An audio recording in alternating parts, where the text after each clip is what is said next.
Hey, Grit Crusaders. I am Brooke Plack, and I'm your host today here on the Grit Crusade. Welcome to the podcast, or welcome back if you are new. I'm so glad you're spending the next half hour or so with me as we dive into all topics about life, relationship, and business. And so today's topic is just with me. So sometimes we have guests and I interview them. We get to learn about their cool life stories. And sometimes it's just me talking to you guys about things that are on my heart and things that I have been going through and navigating through in my life lately. So today we're going to talk about one of the most fundamental needs in the human life. So there's basically like four fundamental needs, right?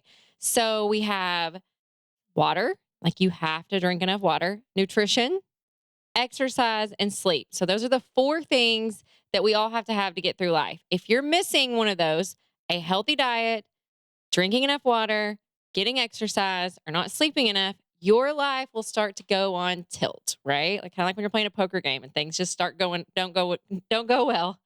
And over time, those will compound into health issues and increased mood disorders and mental health concerns, and all of those things start to manifest later. You don't get a free pass in this life because, in all honesty, our bodies are like vessels. Like I heard that growing up when I was younger, and I'm 38 now. And truly, when I see people now and I look at them and their physical appearance, I see a human body carrying around a soul. So that's really what all of these people on the planet are right now. Their bodies are vessels carrying around the soul that was created by our divine creator. Okay. So when you start to look at people and realize that all of our souls are temporarily in this body that we are in charge of, we being our mind, right, is in charge of taking care of that body. And if we don't, our souls aren't going to have the same experience as if we did. Now, there are times in life where our journeys are cut short. I've experienced tragedy in my family and tragic loss with more than one family member, being my mother and my brother in law, car accidents. There are things that happen in life that we have no control over, no matter how well we take care of ourselves. But the things that we do have control over, drinking enough water, eating a healthy diet, sleep, and exercising regularly, that's going to help determine the journey of our soul in the absence of any, tragedy or accidental death, which does happen. So, for purposes of our conversation today, I'm not going to give you guys like all of these statistics. I'm not an expert in any four of those areas. What I am going to do is share a little bit about what I've learned in my journey. And we're going to talk specifically today about sleep and sleep hygiene and your sleep routines. And that sounds so boring, but think about it like this for me. Okay. So you get ready in the mornings, right? You have this whole morning routine. Maybe you have breakfast or you have coffee. Maybe you read your Bible or read a book or watch the news. And you do all of these things. You take a shower, you get dressed, you load your bag. Hopefully, you're making yourself a glass of water. You do all of these things in the morning to prepare for a 7 to 8 hour workday. Okay. Average American workday is 7 to 8 hours. Okay. The average amount of sleep that we need is 7 to 8 hours. So a third of our life is spent asleep. Are we doing the same kind of preparation, or are you doing the same kind of preparation for that 7 to 8 hours of sleep at night that you're doing for the 7 to 8 hours on stage? Right? Because when you're at work and you're in front of other people and doing your thing, you're what I call on stage. So you're in front of people. You are fulfilling maybe a role or a responsibility. Okay. Or if you're not at work, maybe it's 7 to 8 hours of being a homemaker or a caregiver to someone else. So we're doing all of this prep work to get us ready for our lives in front of and with other people. Are we doing that much prep work and putting that much thought into the amount of time that we're spending asleep? And if you're like me, the answer is hell no, because I know I wasn't. I definitely wasn't. I lived burning the candle at both ends, having 4 to 5 hours of sleep, maybe six on a good night, and then crashing on the weekends for 10 to 12 hours. And I lived that for decades, probably 2 decades of my life. And a couple of years ago, I started realizing like I was chronically ill all the time. And that went into my journey of health and figuring out that I had this chronic inflammation disorder. And so sleep is the time that our bodies can repair. We've all heard that. I get it. We've heard these things. We need to sleep more. We need to do this. We need to do that. But when you really start breaking it down and thinking about it, how much attention in your life are you giving to your sleep habits and your sleep routine? Okay, so first, if you're new here, we do a fun segment called Trivia in the Trenches, where I get to ask you a question and see if you know the answer, and then we'll get back onto our topic. So it kind of breaks up our, dialogue a little bit, and it's also something fun and exciting for us to do. So today's Trivia in the Trenches question. I'm going to try to stump you, and I don't give you long enough to Google it. So it's only between me and you if you know if you're right or not. So drop it in the comments if you're watching on YouTube if you get the trivia right. Okay. How many US presidents have not been reelected? Dun, dun, dun, dun, dun, dun. 10, right? I don't think I knew it was that many. Like, I think in my lifetime, I felt like all the presidents kept getting reelected until Donald Trump this last year. And so, or this last election cycle. And right now, all of these presidents are let me just say that again. Right now, all the presidential candidates are starting to announce their run for office for the 2024 elections and primaries and all that stuff that's coming up. And so, I look back through this and I was like, I wonder who didn't get reelected and like how long has it been? Maybe it was just a long time ago. And most of the history, economic times had a lot to do with it. So here's the presidents who didn't get reelected: John Adams, John Quincy Adams, Martin Van Buren, Benjamin Harrison. I'd never even heard of him. William Taft, Herbert Hoover, Gerald Ford. Now we're getting to my lifetime here. You ready? Jimmy Carter, George H.W. Bush, and Donald Trump. So, I mean, those last three, especially the last four, have been in the lifetimes of people still alive. So it's very common for presidents to not get reelected. But something I haven't dug into, and you may already know the answer to this, is Donald Trump is running again for the Republican nomination. So I wonder how many presidents didn't get reelected, and then now, like they don't win their second term, and then they come back and run again. So that's another interesting factoid that I guess I could throw in Trivia in the Trenches. So I'll be interested to know if you got the trivia right this time. All right. So let's dive back into our topic of sleep. And there are dozens of benefits of sleep. Okay. So, improved mental capacity, you get sick less often, you stay at a lower body weight or a healthy body weight, rather. You're lowering your risk for serious health problems, reducing stress, improving your mood, thinking clearly, doing better at school or at work, getting along better with people, avoiding injuries because you're not driving when you're super tired. There's all these dozens of benefits. And my goal is not to teach you about sleep in this podcast. My goal is not to tell you all the things that you should or should not be doing. At the end of this podcast, if you just take a little bit of time to think about how you are looking at your sleep, that's what we're going after. Okay. So let me give you a few statistics and then we're going to dive into two specific areas that I want to focus on today. And then talk about a few things that have worked for me. And I would love to hear some feedback from you guys on what works for you too. So the best ways that you can give me feedback is dropping a comment if you're watching on YouTube. And if you're not watching on YouTube, be sure and go subscribe and watch our channel. And then also you can shoot me an email at chat@brookeplack.com or comment on our Facebook post. So we do a Facebook post every Thursday morning when the podcast drops on my personal Facebook, and drop your comments in there too, because that gives me good feedback and helps me know what you guys want to know more about. All right. So from the Sleep Foundation, here's some cool statistics. So on average, we spend about 2 hours a night dreaming.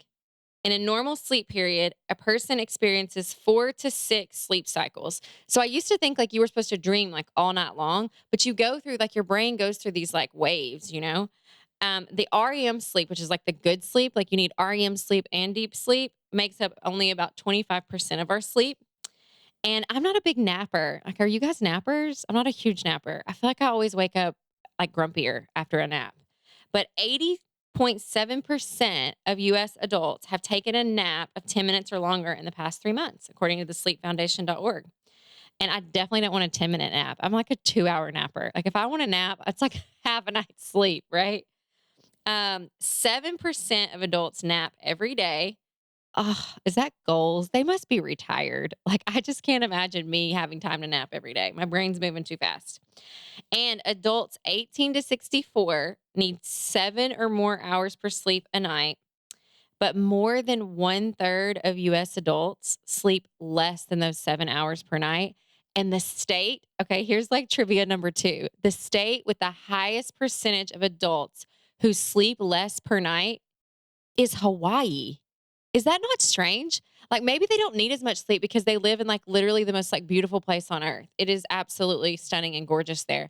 I don't know. I mean, I don't know the answer to that, but I was very amused that Hawaii had the lowest number of adults that were actually sleeping 7 or more per hour. So I do have a goal now that I meet most days of the week. I usually don't meet it on Tuesday nights because I have an early Wednesday morning meeting, but my like really ride or die hard goal is to get between 7 and 8 hours of sleep. My average is still running about like 6 hours and 45 minutes. And I'll tell you how I know that here in a few minutes. So, all right. So, the two, we talked about all the, there's all these benefits. I could go on. You can literally Google sleep benefits and get like websites that list 100 sleep benefits. And so, I'm not a sleep expert, I'm not a scientist. I'm just a girl who realized a need in my life and I'm sharing it with you guys. So maybe you guys can make choices that may help you start to think about how you can improve your life. So the two areas that we're going to focus on today with sleep is going to be improving your mood and increasing your mental acuteness or awareness. So those are the two main benefits I have noticed as I've started to pay attention to my sleep over the last 2 years. Okay. So, first of all, mood. So, I am a woman. I am not ashamed of the fact that I have hormones and I can be moody and I can be snappy. My husband literally said to me this morning, I'm going to go ahead and forgive you for being snappy at me. And I'm like, imagine how that worked out. I'm like, snappy? What do you mean snappy? And yep, there it was, right? And I probably was being a little bit snappy because he made a rude comment about the lunchbox. Like his lunchbox was sitting there because I unloaded the dishwasher, his being my son's. And he was like, want me to go ahead and make his lunch? And I'm like, you make his lunch every morning or almost every morning. So, like, what is he like trying to pawn it off on me, saying, like, I didn't make the lunchbox, but I got the lunchbox out? Anyhow, so there's how the random side note, that's how the snappy came. And so, one of the things, and I'm sure everyone's like, duh, this is a no brainer, but if we are tired, we get cranky. If we are cranky, we are snappier and more moody. And I promise you, like there was this huge, like 14-person brawl at my son's baseball field on Monday. And today's Thursday, so it was like 3 days ago. And I guarantee you that guy didn't have enough sleep. I mean, I'm just saying, besides the fact we found his rap sheet online because Court Connect is the most fascinating thing ever. And but like people that are not happy, that are rude as hell, like they can't be getting enough sleep and be happy. We all know that we start to get crankier, we drink more, we eat junk food. Anytime our like like I feel like my inhibitions, like everything lowers when I'm like, oh my God, I'm tired. Just give me something to eat. Just give me something to drink. Like you don't even it's like you're not making good decisions, right? And so it affects your mood so much. So as you start to pay attention to your sleep and as you start to track your sleep, you will start to notice medications that you're taking or not taking, your water intake, your nutrition, your stress levels all affect your sleep, which in turn affect your mood. And if we spend as much time preparing for our 8 hours of sleep work as we do for our 8 hours of life work, then I feel like we would just be a happier, kinder society altogether, you know? All right. Secondly, is your mental acuteness. Okay. You cannot be quick and on it like this if you're sleeping. I mean, I'm so embarrassed. I sat in a meeting last week and I was sitting there looking, I had been traveling a lot and I'm sitting there looking at one of my staff members and I yawn in the middle of them talking to me. I was like, I'm so sorry. I've just been traveling. And they totally got it. But it's, I can't make quick decisions and you can't either. And your brain's not firing as fast if you are not sleeping enough. There's no possible way. If you don't believe me, then I'm sure you can just Google away some great statistics about it. But I'm telling you from personal experience, like you can either work smarter or work harder. Okay. Do you want to have to spend twice the amount of time doing the same amount of work? And then now you don't have any time for your hobbies or for your family or for your friends. And you're just working all the time and you're really not making good decisions anyway. Evaluate your sleep. How are you taking care of yourself and spending that downtime? And so there's a few tips that I'm going to share that have worked for me. And again, like I said, I'm no sleep expert. There's tons of research, but if this podcast does nothing but inspire you to look deeper into some research, then I feel like my job here is done. I've fulfilled the mission of the day. So, a few tips of things that have worked for me more than anything else is tracking your sleep. So, I wear this Aura ring. So, if you're watching on YouTube, you'll be able to see it. It's a like solid metal ring with these sensors on the inside. Aura is spelled Oura, and we'll link it down in the comments on the in the podcast notes and then on the YouTube description as well. But the Aura ring apps on your phone. There's so much technology these days. And what we track, we can improve.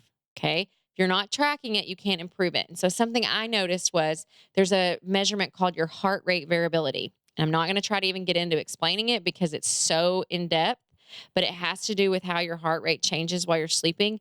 And there's a big wide range of what your heart rate variability could be. But I noticed while I was on my ADHD medication that my heart rate variability was staying super, super low. And that is an indicator of overall like fitness and wellness and health.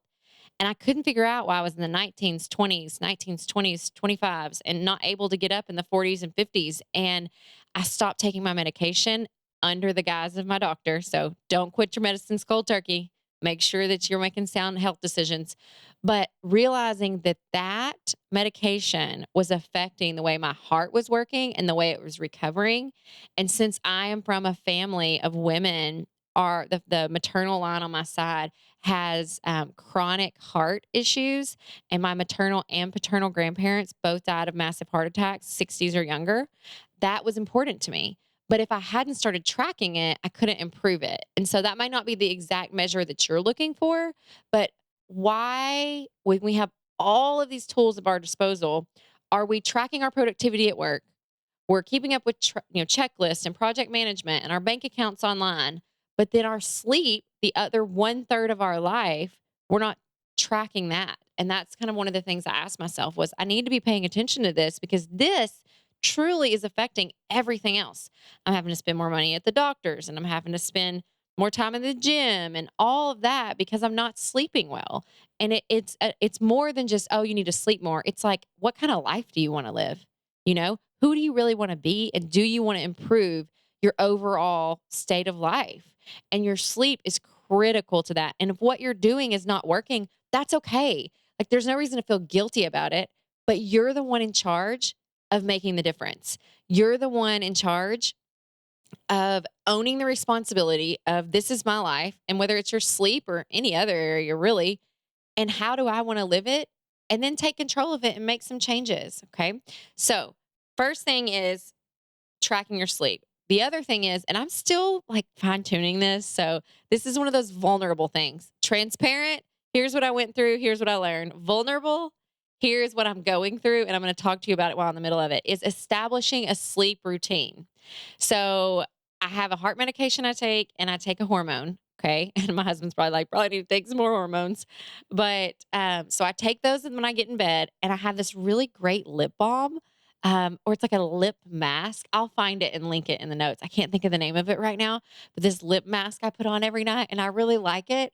And so those are two things I do. And then I get in bed. Okay. Sometimes I still look at my phone. Ugh, I'm trying to just read when I get in bed. We have nixed the TV in the bedroom. So no TV in our master bedroom anymore. We are not watching TV.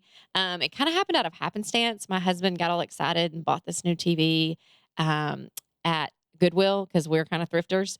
And then he moved a TV upstairs, and then now it doesn't work. And so, anyhow, we realized that we really didn't need to be laying in bed at night watching TV because it was just keeping us awake. But so I haven't like nailed down a perfect sleep routine. So maybe like in a couple of years, I'll do another podcast on my perfect sleep routine. You should follow this.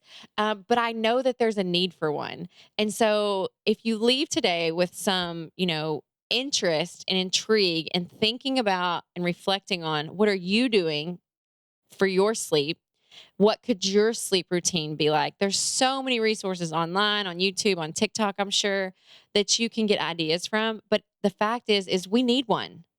We need a sleep routine. We have a morning routine, we need a sleep routine. That's another 8 hours of our life, that other third of our life that we are spending. And that's the time we get to give to ourselves.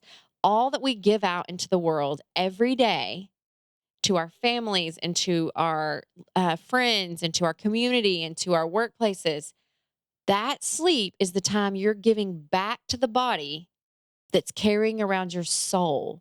And your soul is what inspires who you are. It is your very being of your existence. And one day, your soul will get to move on into the afterlife and your body will be here no more. But the longer you take really great care of yourself, absence of tragedy, you give that soul that many more days here on earth to be able to make an impact, to change the world, and to leave your dent that can never be erased. Until next time. You've been listening to the Grit Crusade podcast with Brooke Plack. Our theme song is Thunder City by Lunar Ray, licensed through Soundstripe. This podcast was produced by Luminate Media Group. Thank you for listening, and we will see you on the next episode.